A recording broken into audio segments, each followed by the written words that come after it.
So when is an illegal migrant with a criminal past welcomed by the right and the far right in the West?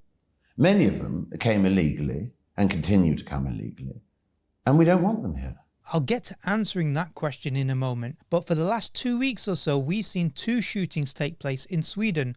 One shooting killed 1 person, whereas the other shooting was the worst mass shooting in Sweden's history. So which one resulted in headline news throughout the world and was the main talking point over social media, particularly X, for days? And which one was forgotten about when the perpetrator and victim's identity were found out? You'd think that the worst mass shooting in Sweden's history would be all over the headlines, staying in the media for days, people poring over as to why this person engaged in such a horrific and barbaric crime. Yet that's not the one that garnered much attention, and it's absolutely obvious why. You see, I asked the question at the beginning of when is an illegal migrant with a criminal past welcomed by the right and the far right in the West? Because the one that garnered the world's attention and the attention of people like Elon Musk and the cabal of far right pro-Zionist lot was the killing of Salwan Momika, an illegal immigrant with a criminal past. Shock and horror is expressed at his killing. Debate and discussion has been taking place about not just the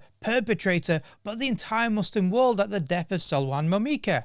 And why is that? Because Salwan Momika, although an illegal migrant, although he was part of an Iranian-backed death squad in Iraq, although he had illegally killed a person and attempted to escape justice for his crimes, this victim, Salwan, was hailed a martyr to free speech because he was anti-Muslim, anti-Islam, who protested by burning the Quran, claiming he wanted to ban the Quran throughout Europe. Whereas the victims of the worst mass shooting in Sweden's history were largely immigrants, many from a Muslim background, and the perpetrator of the mass shootings was a white indigenous Swedish man. So why the disparity? I think we all know why, but I just want to underline the utter hypocrisy by exploring the background of Salwan Momika. Firstly, some people confuse Salwan as an Iraqi ex-Muslim who turned Christian. The reality was, he was an Iraqi Christian who turned atheist, and we know how those in the West love to see and promote ex-Muslims, but no, he wasn't Muslim. He was actually a Christian turned atheist. Furthermore, his life in Iraq was filled with controversy and criminality. In 2012, he was convicted of causing wrongful death during a car accident and was sentenced for 3 years in prison by an Iraqi court. He actually fled from his hometown of Karakush in Iraq to escape imprisonment. And after the fall of Mosul to ISIS in 2014, this convicted criminal who is now on the run joined an Iranian-backed militia group called the Popular Mobilization Forces, PMF, to fight against ISIS. Salwan was part of a Christian unit under the control of the Imam Ali Brigade, which itself was under the umbrella organization of the PMF. As I said, the PMF, the Popular Mobilization Forces, and its various units, including the Christian militias, were backed by Iran and were taking direct orders from them. Salwan later founded another militia unit called the Babylon Brigade, which was also affiliated with the PMF. These brigades, under the banner of the Popular Mobilization Forces, have been accused of war crimes including torture and engaged in sectarian killings. They've been described as Iranian-backed death squads. Then in 2017, Salwan Momika engaged in a power struggle to violently take leadership of the Babylon movement, which was a Christian-led militia. After Salwan failed his fight against his Christian brothers to take control over the Babylon movement, he fled the country attempting to seek asylum in the West. So what we see here is a convicted criminal who went on the run within Iraq to avoid prison, who later joined an Iranian-backed militia that was accused of terrorism and war crimes, and after his failed violent attempt to take leadership from an affiliated Christian militia movement, he fled the country attempting to gain asylum in Sweden.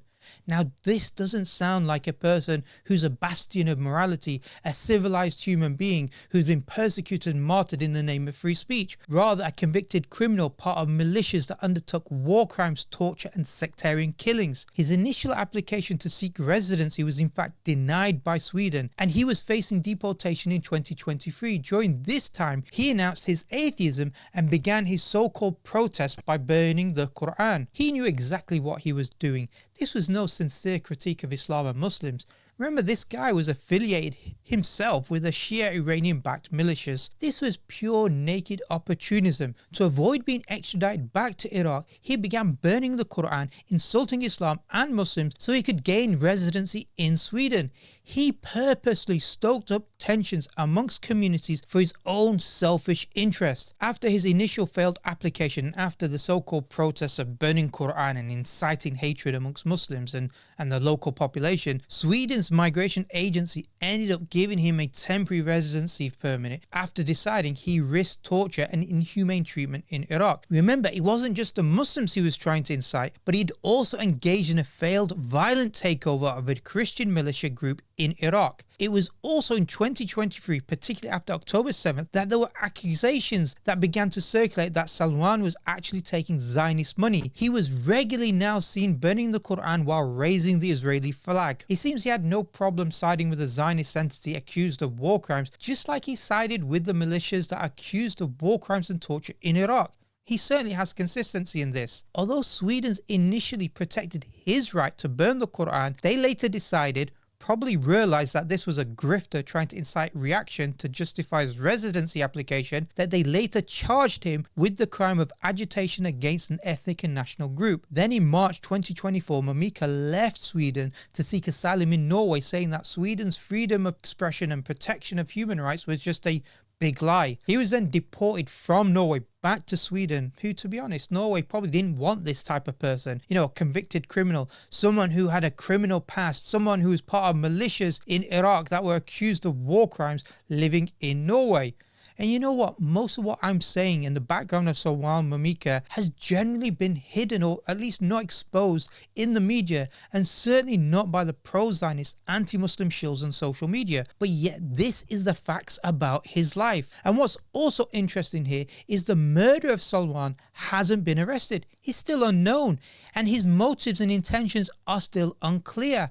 However, that doesn't stop some on the right claiming this was done by Muslims who did this because of the anger at the desecration of the Quran. The guy had a criminal past, was part of an Iranian Shia death squad, attempted to violently take over a Christian militia group. Perhaps the Babylonian movement, still unhappy with the attempt to violently take over the group, sent somebody to kill him. In fact, Swedish police has stated they believe there may be foreign involvement in his death. But then again, maybe it was some random Muslims unhappy at the constant desecration and insults against the Quran. Wallahu alim. But the point I'm trying to highlight is that Salwan Momika wasn't this martyr to free speech and Western values that is claimed by the anti-Muslim brigade. Rather, he was a convicted criminal who attempted to incite hatred and a reaction to his theatrics in order to justify permanent residency in Sweden. He was just a grifter. On the other hand, no one has actually speculated about the intentions of the Swedish mass shooter. Here, we actually know his name, Rickard Andersson. He targeted a school which he attended for a short period of time, yet was also mainly attended by immigrants.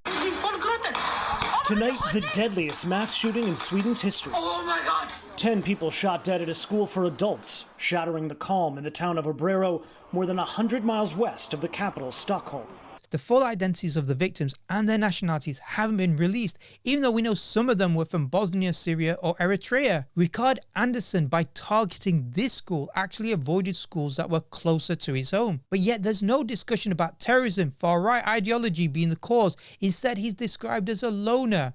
You know straight away when Muslims are involved, it's termed as terrorism. Yet when it's a white mass shooter, it's somehow a loner isolated from society and probably suffering from mental illness. So while we don't know the perpetrator of Salwan Momika's murder, this hasn't stopped the anti-Muslim pro-Zionist brigade firmly blaming Islam and Muslims as the causal factor, while at the same time we know exactly who murdered mainly immigrants, mainly Muslims, at a Swedish school, yet supposedly we know nothing about the intentions of why he did this act. It just sounds crazy. No, actually, it sounds clearly racist. It's about pushing agendas, and if a crime is committed by a white European, it's defocused, while those of immigrants and Muslims are permanently put under the spotlight. That's because by highlighting one crime where the ethnicity and religion becomes the focus, it becomes a whip to strike the backs of all Muslims or those non-white foreign-looking people. Not only do we see this increased focus on perpetrators if they're non-white, but also a defocus is placed on the victims when they happen to be black, brown, Muslim, or at least non-white. We hardly know anything about the innocent students who were brutally targeted and murdered, while Salwan, who was purposely looking to incite a violent reaction, is placed on a pedestal. It wouldn't surprise me if they attempt to name parks after this convicted criminal. Again, this is naked agenda-driven news. It's clear why this is being pushed. The West is in decline. The elite capitalists of society are trying to shift focus away from their failures and the failures of the system so the masses blame the minorities, think the problem is with migrants, particularly the minority of Muslims. At the same time, Zionists are funding anti-Muslim hate groups and far-right individuals to push the agenda against Islam and Muslims, dehumanizing Muslims so Zionists can justify the inhuman actions they perpetrate against Muslims in Gaza. It's so obvious, yet most people are buying into this propaganda. So I don't condone the killing of Salwan Momika. The fact that his death has garnered far more attention than the worst mass shootings in Swedish history is just testament to how far the agenda is being pushed. Look, part of the reason why I started this channel is because of the need to readdress this imbalance, provide accurate explanations to events. So if you like this channel, please support us, inshallah, by sharing, liking and subscribing to our channel. The more support I can get and we can get, the more videos we can produce and help at least within our small sphere of control to counteract the lies and misinformation, inshallah.